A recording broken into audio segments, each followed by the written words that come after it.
Hello everyone, welcome to another Take a Peek episode. This week we are taking a peek at Grand Ages Medieval.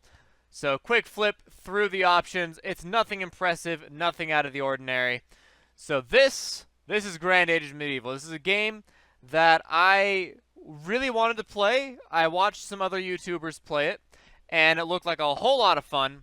It's a pretty game, and it's a game that is based around a trading economy back in the dying times of Rome. So Constantinople was still a thing, but the Roman Empire was more or less dead. Now, countries in this game don't really exist, so we're not going to really focus on that front. Now, there's two things. There's the campaign, there's an open game. Now, we're going to go and look at the campaign here. This is the character creation, really basic. You design your little crest. You design your specific person, what they look like, and that's it. Like you get to pick from a couple portraits. Now in the campaign, you don't get to change your portrait. In an open game, you get to change your portrait. So again, I think this is a very, very pretty game. So starting off here, you start with a specific city. Now in an open game, it's entirely different. You get to pick your location and whatnot, but for the campaign, it pre-picks a location for you in the campaign. Really cool. You can see the little guys walking around in there, by the way. Whee! All the way out. All right. So again, you start with this one city, right? You have this one city to start with, and then with this single city, you will expand out and create a massive trade empire. Now, you can do this in a couple of ways. A few ways. One, you can build new cities. Two, you can buy AI cities. So earlier, we saw Budapest. We'll look at a bunch of AI cities later, don't worry. Also, you can see the mountains off in the distance like that. Again, really cool. Very pretty game. I really like just the look of the game. I think it looks really cool. But yes, you can build new cities. You can buy new cities. You can take cities through military. Or you can do your trade empire through diplomacy and only have like three cities, not very many cities at all, and only trade with everyone else. That you're trading between cities. You know, that you trade from Budapest to Vienna, for example. Might be the same city. I don't. Whatever. You're trading from for example, Budapest to Vienna, right? And you don't own either of those cities, but your merchants are making money off of the trade route. You can create a trade empire that way. So again, the entire point of the game is to have that trade empire, and that trade empire, it can be difficult to create over time. So this is an AI city. This is Budapest. So again, you can submit an offer. You can, and when you submit an offer, you can ask for a variety of things: trade agreements, passage through their lands if it's a major AI. So this is a neutral city from a minor AI. So you don't need to ask for passage through their lands. And you can also pay for sympathy. Higher sympathy means they're more likely to join you later on. You can buy them. The trade agreement, you can buy them as well. So with the bigger civilizations, however, that's when you have to have transit through their lands, especially military transit. That can be particularly difficult. But that's very late game stuff. Most of that you won't be seeing at all in this little bit here. So we're showing off quite a bit of the tutorial. The tutorial does a pretty good job of explaining how the game works. But the best way to learn how to play the game is, of course, to play the game. Now, in each individual city, you have the 5 little tabs. But the main one that you're concerned with is the trade tab. So the barrels, the green barrels, there can be up to 4 between 0 and 4. That determines how many goods are in the town. 2 is how much you want. If there's more than 2, the goods are sold for super cheap. So if you're a trader and you go to Budapest and they have 3 barrels of food, you want to buy 1 barrel of food because that barrel of food is going to be super cheap and bring them down to 2 barrels of food, right?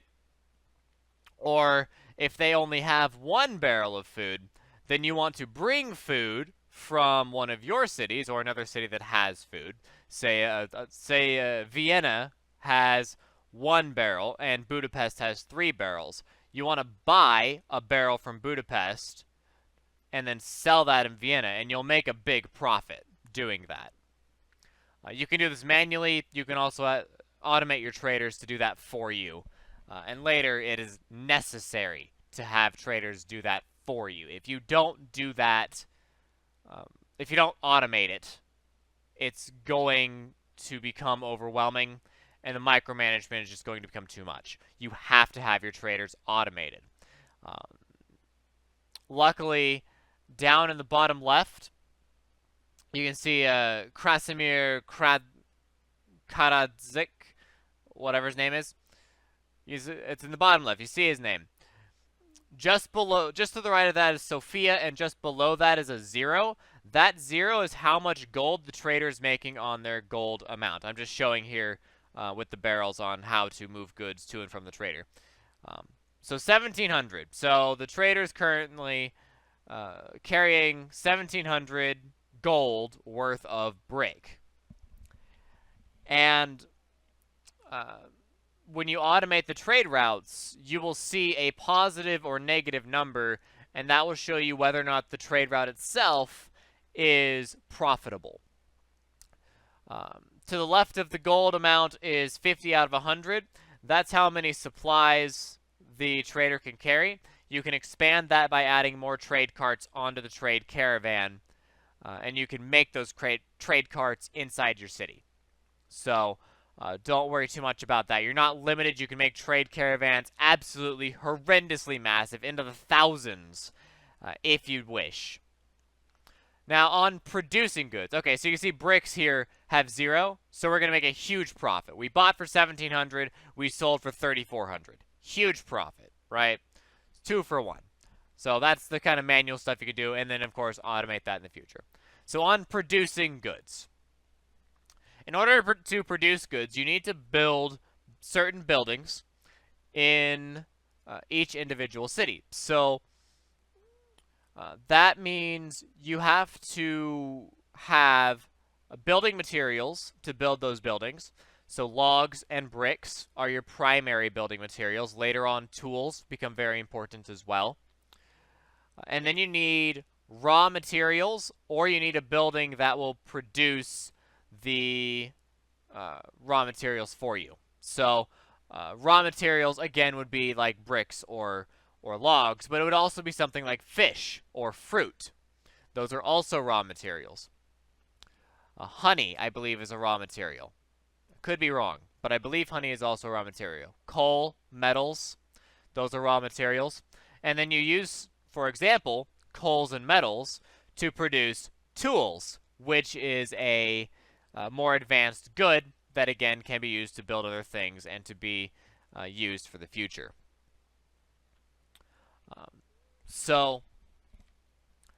It's a complicated system of trade, of moving goods from one place to another. You can only have 5 goods produced at any given city, whether it be raw materials or complicated goods like bread.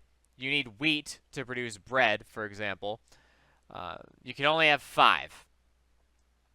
So you have to pick and choose very carefully. If you have, for example, wheat and bread in the same city, that the city produces wheat and it produces bread, it will use the wheat from that city to help produce that bread.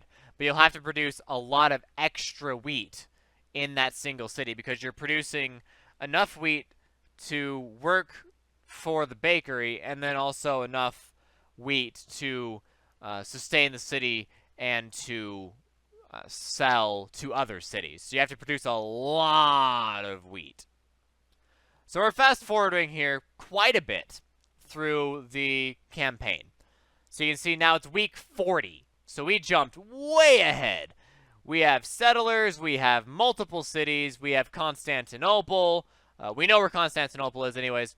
And honestly, the story in this game I actually find rather compelling.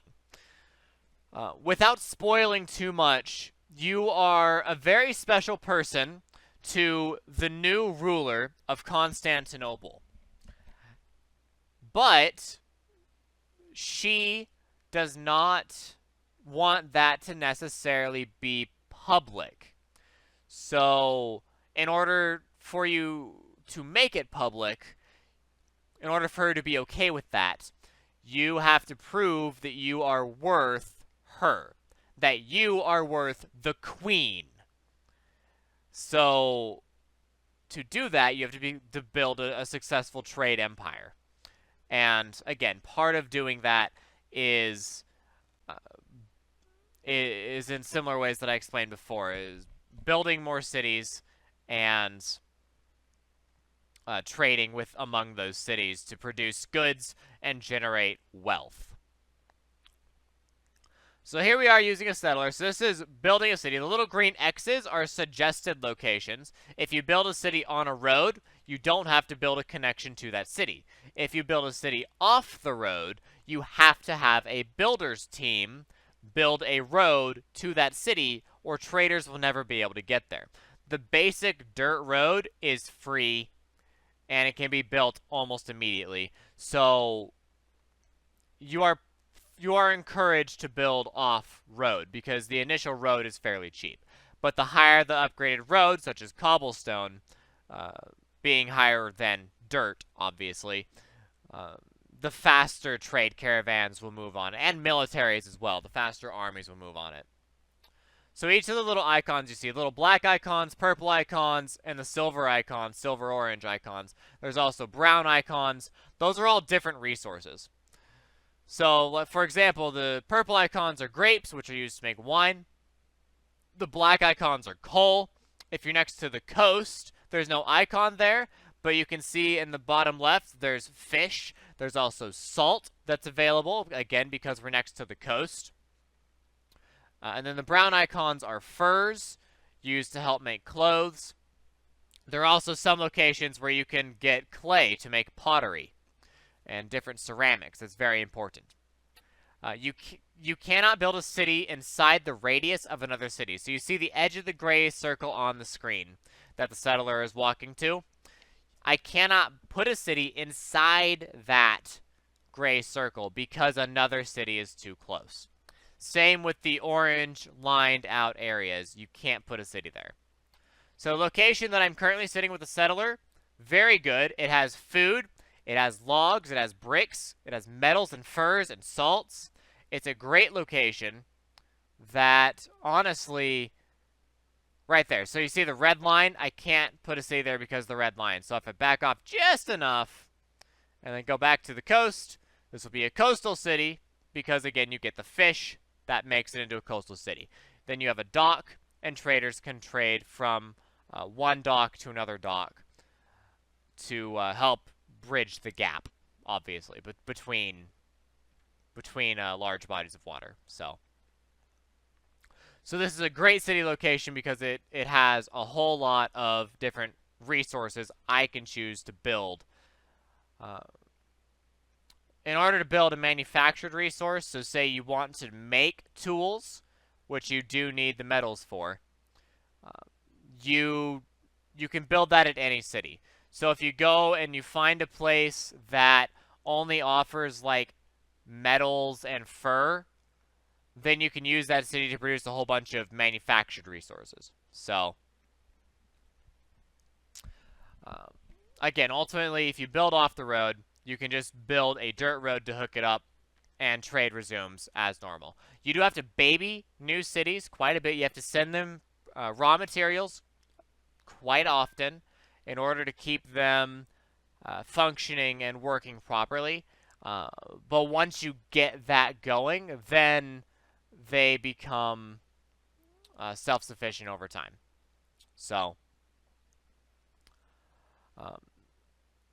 So I have a couple of criticisms of the game in the closing minutes of this video, and ultimately this impacts the rating I give the game quite a bit. So again, I like I've said, I greatly enjoy playing the game. I think it's a fun game.